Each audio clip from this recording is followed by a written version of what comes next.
Jangan sampai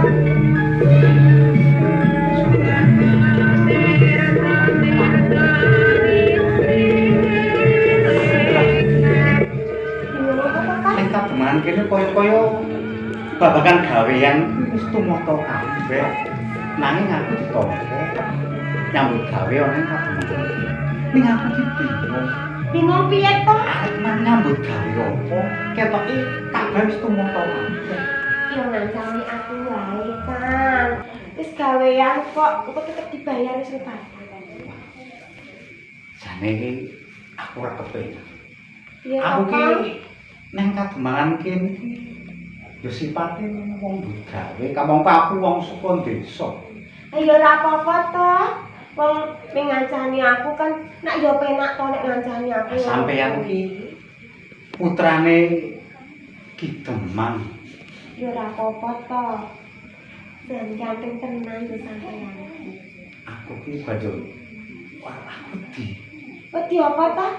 Ha nek kadenan kan Ki Demang lah yo Kok aku didukani lho. ditukani apa? Ora bapak kirang ra bakalan dukani. Ora bapakku ki Tenan lho. apa-apa ki Sundar. Aku wedi tenan. Aku ki durung suwe nyambut gawe nang kene. wis meneng. Meneng apa? Kamangka Ki Demang wis wanti-wanti yen to aja gawe perkara ana ning kademangan kene. Ora, kowe kira ge perkara. Lah wong ora aku kok ge perkara apa to? Lah wong aku Nang nek suruh sampeyan.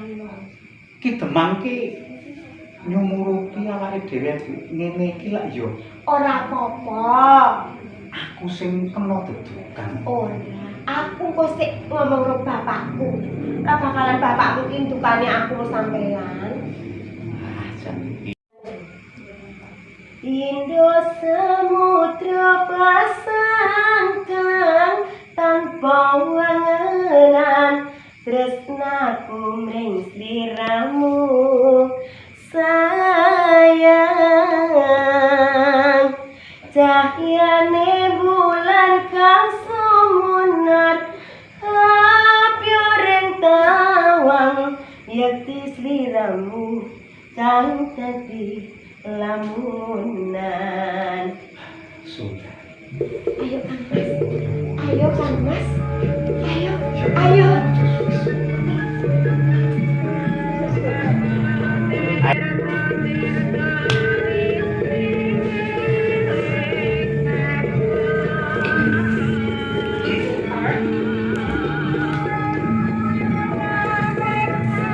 Piye-piye. Aku ki goleki kowe iki lek muda nyambut gawe ngono. Teng ringking teng koleman kademangan mriki. Apa yo ming dadi kancah loro? Nggih, kula namung tembing mriko kok, Pak. Ten kebon Bang. Aku wis bolak-balik tangga sik jeneng cah wadon iki aja nelan karo cah lanang. Nek kedadian sing ora sak mesine kuwi bakal mopok ditok raine wong tuwa. Kowe iki tak gadang-gadang iso mendem jero mikul dhuwur karo wong tuwa. Kula saged njagi kok, Pak. Tenang. Estu, namung wau namung demek-demekan yo kan. Ning nek ngono kuwi jenenge ketablas. Nuwun, Ki Demang. Monggo-monggo kene. Iki kale keringan di lari aku mati. Kula Citra Citra. Oh, bekele Citra. Iya iya. Sekarang aku camoke dadi ora kok buat mikir aku kan. Lek mikir lah cuma kali iso dadi gampalan. Padha sae. Nggih pangesunipun nggih. Sungkem kula bekti konjuk Ki Demang. Tak tampa Citra mulakno percaya pirang dina kok ganter-ganter. Jebul ana sedulur sing arep denaren karo Injih. ibune barang Nggih, Inggih Ki. aturke bekti Bu. Ngaturke sing bekti, mugi konjo, terus sing Tak tompo Nyi Demang. Aturaken sugeng dipun kunjuk. Iki putramu kok iki? Inggih, nggih. Sutara. Tak tompo pangabekti kabeh. Aku tiku genti tampanono. Nggih, saking langku pamudi kula Ki Demang. Kok njanur gunung.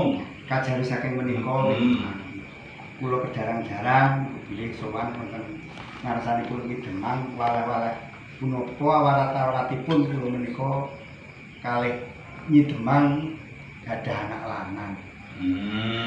Duwe anak lanang ya Nggih. kon netake apa kepiye? Nuwun sewu Ki Demang, kula sing gati kula sowan mriki ngebun-bun jangan Jawa. Sonten anak kula menika badhe nyambut katresnan kaliyan putranipun Ki Demang ingkang nama Sundari ngaten. Dadi Boten, wong kula kalih Kang Sampoko. Kula boten remen kalian Kang Sutara. Nek kula remen kalih Sundari. Lah aku ora seneng karo kowe lho Kang, aku Kang. Wingi ae janji to wingi. Ora aku rong tau janji karo kowe. Ah, ngapusi kowe. Iki lho, ki pacanganku ki lho saiki lho. sing Janji yo Sundari iki babakan rebuke wong tuwa, kuwi aja mirang-mirangke wong tuwa. Iki kandhane si Sutara jarene wis janji nganti wong tuane gedarang-darang nglamarke kepengin kebojoan karo kowe. Ning aku ora seneng karo Kang Sutara, lah aku seneng karo Kang Sampoko kok, Pak. Lah kok iso jarene wis perjanjian ro kae. Aku ora janji karo Kang Sutara. kula pun janji lho Ki Demang. Nuwun sewu Ki Demang. Piye? Bilih kula dipun paring kawelasan nggih Sundari. Kula kedarang-darang mriki kalih Nyi Demang kalih anak kula bilih sampun bebono menapa kemawon ingkang dados kersanipun kula sampun bekta. Dipun paring kewelasan anak kula pun Sutara. Mesake ndak edan. Lah wong kula ora seneng kok. Nek kula seneng saestu Seneng tenan. Nggih. Ya tak takonane anak Sundari. Nek pancen anakku Sundari ki seneng karo kowe, sing jenengane Dudu Patilan Pesti kuwi wis ginaris ana tangane sing kuwasa. Nggih. Aja sumelang, Nggih. ya. Sundari, Pripun, Pak? pisan meneh aja nirang-nirangke wong tuwa. Nek kowe gandeng tangan cecaketan Kakang Sampoko. Boleh ya janjine Mas. Ketok gawean nemoni aku kok iki sapa kok? Iki sapa aja? Iki sapa Kak? Iki pacanganku. Kak. Elingo Sunti. Sunti. Si bapak, Pak. Dolem gasing apik ora doting blaji iki jeneng perkara ngopo ki nak kacane kageman. Nah, Gasing prayoga, gasing terus prayoga. iki Piye. Niki pacangan kula. lho yo kok tak rembuki. Iki ra sing judeg aku iso ternak. Iki lho Pak. Kabeh diatur kok digunakan. Peda-peda tresnaku karo Kakang. Kene Pak Luki. Aku ora wis tau ngomong marang sliramu. Nggih, Pak. Iki bocah iki dari perjalanan nyatane koyo mengko. Sampeyan rene arep ngelamar aku kan. Iya toh. Iki piye aku ki tau dadi ngomong wis jadi Pak. Kene. Ah, wis. Piye iki? Kang, Piye kowe? Sik larang kowe paruti bae. Iki aku lho Kang Sampoko. Ora, karo kowe. Oh, Sing saiki kok karo kowe piye to? Saya pengen ngomong karo aku, Kang. Kok ngeket banget to wong wedok kok alah-alah remet-remetan ngeten iki lho, Pak. Cukup sik. Bu, iki men kaya tukang parkir, Bu. Ora Sik yo Bu yo. Sik tak iki nek ora dirembug sik kanthi saleh malah ora rampung. Monggo Lah tangane kalau Pak Demang putrane jenengan kok tangane jan ngepek banget kok wedok kok singgah. Pandanganku kok kowe ngopo to Terus iki sumbere perkara rak nggone Sundari. Ngene nek Sundari lan kowe Sampoko. Sampoko yo. Sampoko. Engko sik tak telisih sikit. Sampoko. Tenane kowe iki seneng Sundari apa seneng karo Sunti? Ya seneng aku ya kan Sampoko ya. Sampoko sik. Sampe-sampe sabar sikit. Nun sewu Demang. Saderengipun kula menika suwita golek pedamelan wonten ing kademangan menika. Saestunipun kula menika sampun wonten sambung tresna kaliyan Sunti. Piye to Kang? Kowe iki omonge ra aku seneng lho. Tresna karo aku kok dadi kowe kaya ngono iki piye to Kang? Kuwi lahir batin tok kandhake ngono kuwi gunemu. Inggih Ki Demang. Lah wong kowe wis bobok ra aku lho. Bobok piye? Lah kak Bobok piye tegese piye? Sampeyan iki yo ora duwe. Mosok tak kakang kowe iki ngono kuwi. Mergo kowe maksa aku. Bobok ta ra aku. Lah kok iki Demang Demang sama-sama jere. Walah. Kowe Biasa padune seneng kepenak ngono ta? Anak wadon kaya ngono iki apa ora teren aku Lho, wis. Pak Demang, Pak. Pak. Ning ngene urung wis. Kok enak. dereng Ki Demang. Ora. Dereng. Sabar, Isih. sabar. Mbok menawa iki mesti dadi jujur. Lah nek dadi momen ning nganti ngene aku ra yo. Nggih, nggih Ki Demang. Piye? Urung Pak, aku urung meteng aku Pak. Men kelon yo Mas. Kaya ngono kuwi lho Pak. Oh, ngene. Sunti ku Piye, aja. piye, piye? Aja buku. Aja buku tatanan. Iki nek aku apa? Bahagia. Aku wis kulino karo wature si Sabar, sabar. Sundari nek aku romo. Ojo percaya. Aku ora percaya kok. Bayu dari iki senengane ngapusi. Sapa sing ngapusi kowe kuwi? Aku ora tau ngapusi. Aku ora tau ngapusi. Kae kali buktine apa Kakang Sutoro teko rene nglamaranku. Wah iso wong kowe iki ra ayu aku. Ya mesti do seneng aku Ki kok. Demang menika Ki Demang. Terus pundi menika? Sempoko sampoko Nggih wonten gawe. pisan ji meneh. Kowe seneng Sundari apa seneng Sunti? Saestu saking lebete manah kula.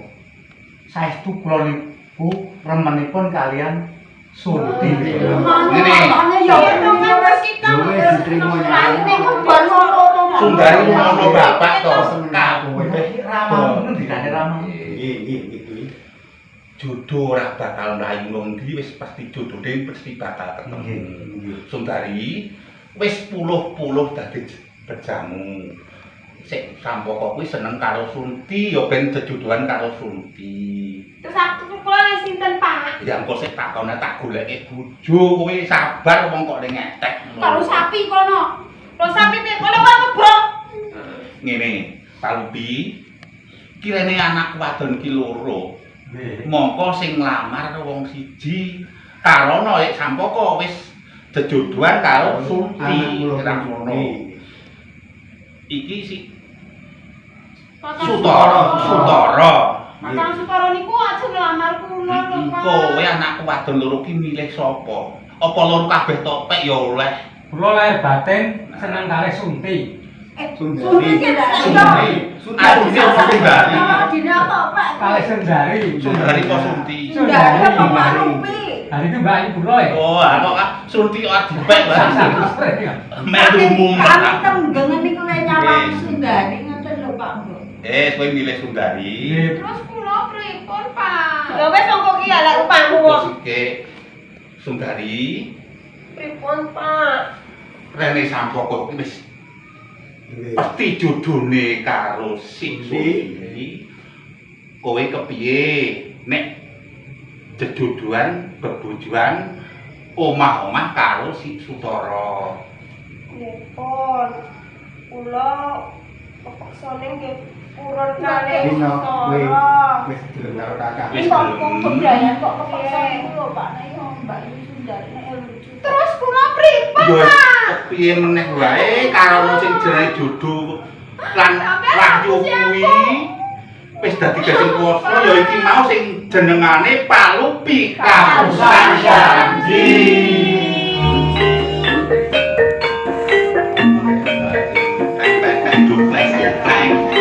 Thank you.